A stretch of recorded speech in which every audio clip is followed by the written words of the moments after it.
बिस्मिल्लाहिर्रहमानिर्रहीम। अस्सलाम वालेकुम नाज़रीन, मैं हूँ महरीन सब्तैन, देख रहे हैं आप मेरा यूट्यूब चैनल। नाज़रीन, नूर मुक़द्दम का केस जो है अभी इसकी बाज़गश्त बाकी है, अभी इस पर इंसाफ़ होना बाकी है। लेकिन दो ख़बरें ऐसी तकलीफ़ थे मेरी नज़रों से गुजरी, यकीन माने कि दिल दहल कर रह जाता है। इंसान सोचता है कि कोई इतना ज़ालिम कैसे हो सकता है। ये कहानी है समन कैसर की, जो कि मोहम्मद कैसर की बेटी हैं, बटाला कॉलोनी की रिहायशी हैं और इनकी शादी होती है अहमद उस्मान से 4 महीने पहले।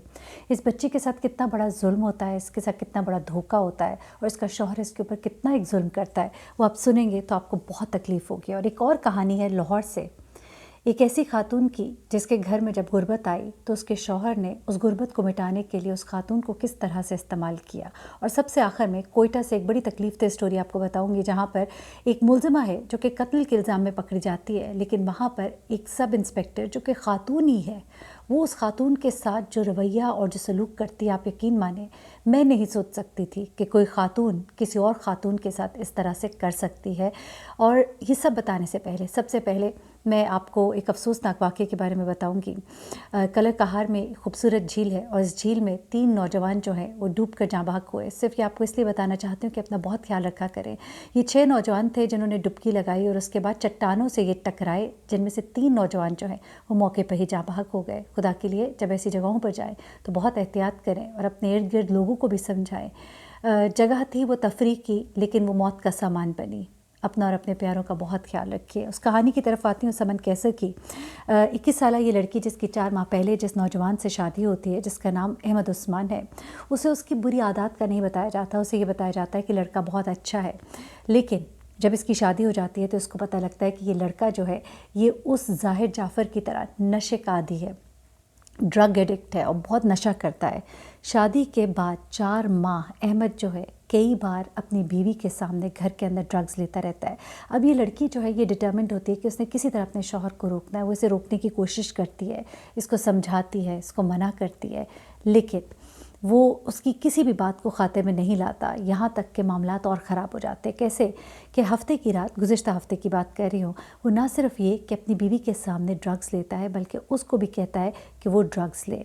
जिस वक्त वो उस पर इनकार करती है तो वो बहुत गुस्से में आ जाता है और उसके सर पर स्टिक से मारता है। ना सिर्फ ये कि उसको नशा देता है बल्कि उसको सर पर स्टिक से मारता है, जिससे वो वहाँ पर बेहोश हो जाती है, डंडा मारता है। बेहोश होने की वजह से वो लड़का और उसके घर वाले परेशान हो जाते हैं और इसको उठाकर इसके घर में इसके वालिदैन के डोर स्टेप पर फेंक कर आ जाते हैं, सीढ़ियों पर फेंक कर आ जाते हैं।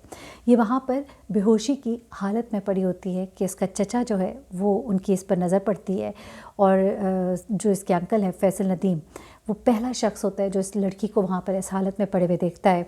15 पे कॉल करते हैं, इन्फॉर्म करते हैं पुलिस को। बटाला कॉलोनी की जो पुलिस है वहाँ पहुँचती है, बच्ची को सिविल हॉस्पिटल मुंतकिल किया जाता है। और उसके बाद समन के अंकल जो हैं वो पुलिस को क्या बताते हैं वो ज़रा सुनिएगा। वो ये कहते हैं कि ये जो शख्स है इसकी ये दूसरी शादी थी, पहली बीवी को ये डिवोर्स दे चुका था। अहमद ने मेरी नीस को ड्रग देने की कोशिश की, जब उसने रिफ्यूज़ किया तो उसने इसको बहुत बुरी तरह से मारा और उसको जान से मार देने की धमकी दी और उसे कहा कि अगर तुमने मुझसे डिवोर्स ली तब भी मैं तुम्हें जान से मार दूंगा। उसके बाद जब समन होश में आती है तो वो भी यही बयान जो है वो रिकॉर्ड कराती है और समन के अंकल कहते हैं कि मैं चीफ मिनिस्टर से, आईजी पंजाब से ये दरख्वास्त करता हूँ कि वो इसके ऊपर एक्शन ले। और बटाला कॉलोनी के जो एसएचओ है उनका ये कहना है कि एक्शन जो है इस रिपोर्ट पर ज़रूर लिया जाएगा। लेकिन कब तक हवा की बेटी के साथ इसी तरह से जुल्म सितम होता रहेगा? कब तक जाहिर जाफ़र जैसे दरिंदे जो हैं अपने नशे में धुत होकर इसी तरह से लड़कियों की ज़िंदगियों से खेलते रहेंगे, उनकी ज़िंदगियों के साथ इस तरह का खिलवाड़ करेंगे, कभी शादी करके कभी दोस्ती करके? बहुत ही तकलीफ दे और सख्त सज़ा इन लोगों को मिलनी चाहिए। अगली खबर जो है वो लाहौर से है और ये भी बड़ी तकलीफ दे खबर है। करीब है कि गरीबी कुफर तक पहुंचा दे, यह हदीस नबी सल्लल्लाहु अलैहि वसल्लम है। और यहाँ पर वाकई कुफर तक पहुंचा दिया उस शख्स को जिसने अपनी बीवी और बच्चों को भूखे देखा, लेकिन इस भूख के लिए उसने बाहर निकलकर मेहनत करने को तरजीह नहीं दी, बल्कि उसने ना सिर्फ ये कि ख़ुद बल्कि इसके इस मकरूह फ़ेल में उसके वालिदैन भी इस काम में शामिल हुए। ये खातून जो है ये अदालत पहुंची है, दरख्वास्त दी इन्होंने, पुलिस को रिपोर्ट लिखवाई FIA में। और ये एक अनोखा ही केस है। ठोकर नियाज़ बेग की ये खातून है और अपने वकील के साथ ये पेश हुई और उन्होंने कहा कि उनके शौहर रमज़ान, उसके ससुर और उसके जेठ ان کے خلاف سائبر کرائم کے تحت مقدمہ درج کیا جائے۔ اس میں اس نے بتایا کہ وہ 4 بچوں کی ماں ہے، شوہر بے روزگار تھا، بے روزگاری سے وہ تنگ آ گیا اور اس نے نہ صرف یہ کہ خود بلکہ اپنے باپ کو اور کچھ اور اپنے خاندان کے لوگ جن میں کہ سسر اور جیٹھ یہ سب شامل ہیں، ان کو شامل کر کے اس خاتون کی نازیبا ویڈیوز بنائی، تصاویر بنائی اور انہیں بیرون ملک فروخت کیا۔ آپ کو میں بتاتی ہوتی ہوں کئی دفعہ ڈارک ویب اور اس طرح کی سائٹس جہاں پر اس طرح کی چیزیں جو ہے بہت مہنگی بکتی ہیں، اور یہاں پر یہ ویڈیوز اور تصاویر جو ہے بنا کر اس نے فروخت کی۔ جب وہ شوہر کی ان حرکتوں سے تنگ آئی، اس نے احتجاج کیا، اس نے کہا کہ میں یہ نہیں کر سکتی، تو اس نے اس کو مارا، 4 بچوں کو چھینا اور اسے گھر سے نکال دیا۔ اس کے بعد یہ خاتون جو ہے وہ کہتی ہے کہ اس وقت اپنی بہن کے ساتھ رہ رہی ہے، اور اس نے جا کر عدالت میں وہ تصاویر بھی پیش کیں جو کہ اس کا شوہر جو ہے یہ اپلوڈ کرتا رہا ہے، ویڈیوز بھی اور تصاویر بھی۔ اس کے بعد اب FIA سے رپورٹ جو ہے طلب کر لی عدالت نے، اور اس کے اوپر دیکھیے کہ کیا ہوتا ہے۔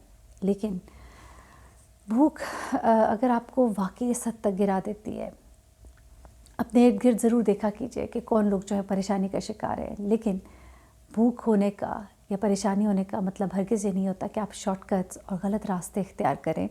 اللہ تعالیٰ نے محنت کے اندر بڑی برکت رکھی ہے، محنتی کو اپنا دوست قرار دیا ہے، لیکن پھر بھی کچھ لوگ جو ہے وہ اس قدر اخلاق سے گر جاتے ہیں۔ اگلی خبر جو ہے وہ جیسے کہ میں نے آپ کو آغاز میں بتایا کوئٹہ سے، اور کوئٹہ میں یہ ایک لیڈی انسپیکٹر ہے، ایک ملزمہ گرفتار ہوتی ہے، اور یہ ملزمہ جو ہے اس کے اوپر الزام ہوتا ہے کہ اس نے ایک بچے کو قتل کیا ہے۔ جب یہ ملزمہ پکڑی جاتی ہے تو پھر لیڈی انسپیکٹر جو ہے وہ اس سے نہ صرف یہ اگلوانے کے لیے بلکہ اس کو ٹارچر کرنے کے لیے، یہ بتایا جا رہا ہے کہ یہ ٹارچر بھی جو پارٹی جن کے گھر میں بچے کی ڈیتھ ہوئی ہے ان کی طرف سے بھی کہا گیا کہ اس سے اگلوایا جائے، لیکن ایک لیڈی انسپیکٹر جو ہے اس کی کیا ذمہ داری بنتی ہے، اور اسے کس طرح سے ریا کہ خاتون ہو کے خاتون کے اوپر اس قدر بے شرم میں کہوں گی کہ ظلم کیا گیا، ظلم اور وہ بے شرم ظلم۔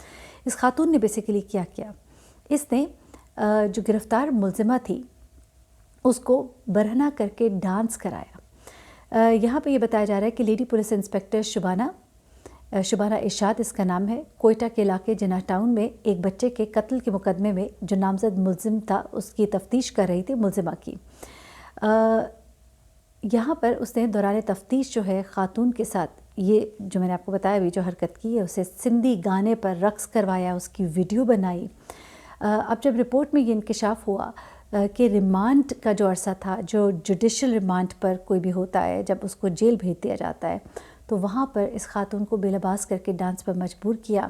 شبانہ ارشد اس خاتون کا نام ہے، اور اس مس کنڈکٹ پر یہ خاتون انسپیکٹر جو ہے اسے ملازمت سے جبری ریٹائر کیا گیا ہے۔ اسے صفائی کا بھرپور موقع تو دیا گیا، لیکن وہ اپنے اس گندے فعل کو جسٹیفائی نہیں کر سکی، اس کا دفاع نہیں کر سکی، اس لیے اس کے جبری ریٹائر کرنے کے آرڈرز جو ہے وہ جاری کیے گئے۔ اس سے پہلے بھی 5 خواتین جو ہیں پولیس اہلکاروں کو یہیں سے برطرف کیا جا چکا ہے، لیکن میں سمجھتی ہوں کہ اسے برطرف کیا جانا جو ہے مسئلے کا حل نہیں ہے۔ ان کی ٹریننگ میں کیا شامل ہے، انہیں کیا سکھایا جاتا ہے، ان کا کیا کنڈکٹ ہے، ان کی اخلاقیات کیا ہیں، اور ان کا پریویس کنڈکٹ کیا ہے، ان سب کے اوپر نظر ہونی چاہیے، گاہے بگاہے رپورٹ ہونی چاہیے، اور اس کا میں نہیں سمجھتی کہ صرف جبری ریٹائر کرنا ہی اس کا حل تھا، اس کو سزا بھی دی جانی چاہیے، کیونکہ یہ انسانیت کی تذلیل ہے، عورت کی تذلیل ہے، ہمارے دین اور ہمارے اصول جو ہمیں بتائے گئے ان کی سخت خلاف ورزی ہے۔ مجھے مہرین سبطین کو اجازت دیجیے گا، اپنی دعاؤں میں مجھے بھی یاد رکھیے گا۔ اللہ حافظ۔